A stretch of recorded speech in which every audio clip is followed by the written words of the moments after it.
सरकार ने गले लगा लिया जनता को, लेकिन जनता पड़ गई गले। गले लगना और गले पड़ना दोनों ही अलग अलग कॉन्सेप्ट है कि नहीं है? हुआ था, मैं पहले करवा चुका हूं, बार बार करवाकर मेरी एनर्जी वेस्ट मत करो। सुनो मेरी बात, जब हमारे देश का संविधान लागू हुआ था ना बेटा, उस समय 7 मौलिक अधिकार थे। कितने थे? 7 मौलिक अधिकार थे। लेकिन अब कितने बेटा? अब है बेटा 6 मौलिक अधिकार। कितने हैं? अब जो है 6 मौलिक अधिकार है। कितने हैं? 6 मौलिक अधिकार है। कारण क्या है बेटा? एक मौलिक अधिकार है, एक फंडामेंटल राइट है, प्रॉपर्टी एग्जीक्यूशन, जिसको बोलते हैं बेटा संपत्ति का अधिकार। कौन सा अधिकार? संपत्ति का जो अधिकार है। तो ये जो बेटा संपत्ति का अधिकार है, अब इसको मौलिक अधिकारों की सूची से हटाया गया है। अगर आपसे पूछ लेगा कि संपत्ति के अधिकारों को मौलिक अधिकारों की सूची से कब हटाया गया, तो संपत्ति के अधिकारों को मौलिक अधिकारों की सूची से 44वें संवैधानिक संशोधन यानी कि 44th अमेंडमेंट 1978 में इसे मौलिक अधिकारों की सूची से बेटा हटाया गया। क्या हटाया गया? मौलिक अधिकारों की सूची से हटाया गया। और इसको क्या बनाया गया बेटा? इसको बनाया गया लीगल राइट, यानी कि कानूनी या विधिक अधिकार। क्या बनाया गया?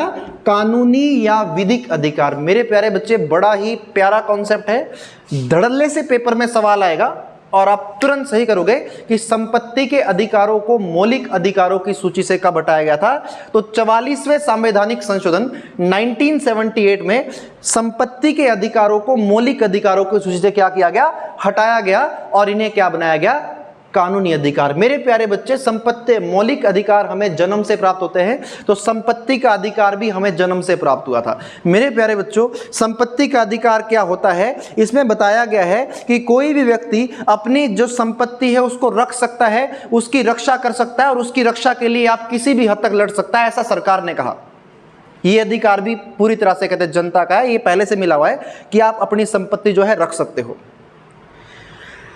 लेकिन यार सरकार ने तो ये बात बोल दी। अब सरकार ने गले लगा लिया जनता को, लेकिन जनता पड़ गई गले।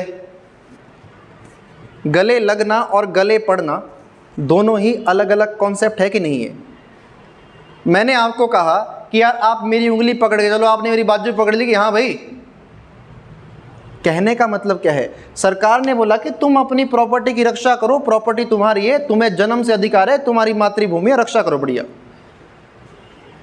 यार दिक्कत ये हुई कि मान लो मुझे हिमाचल प्रदेश में शिमला से लेकर सोलन तक रोड बनाना है बेटा, और जनता ने क्या कर दिया?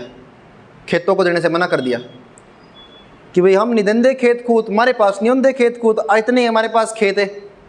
तो भाई सड़क कैसे बनेगी?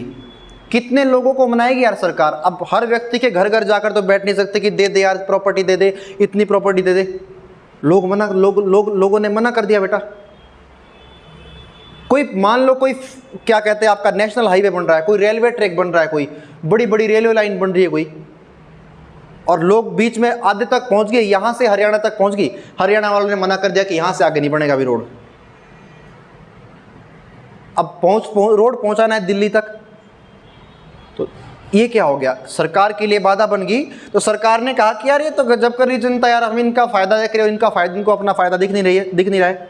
सेम उसी तरह से जब लॉर्ड डलहौजी ने जो है रेलवे लाइन की बिछाई थी ना हमारे भारत में, तो हमारे भारतीयों को क्या लगा? हमारे भारतीयों को तो उल्टा लगा। लेकिन आज उन्हीं ट्रेनों में बढ़िया सफर हो रहा है उनका, गधों का। उनको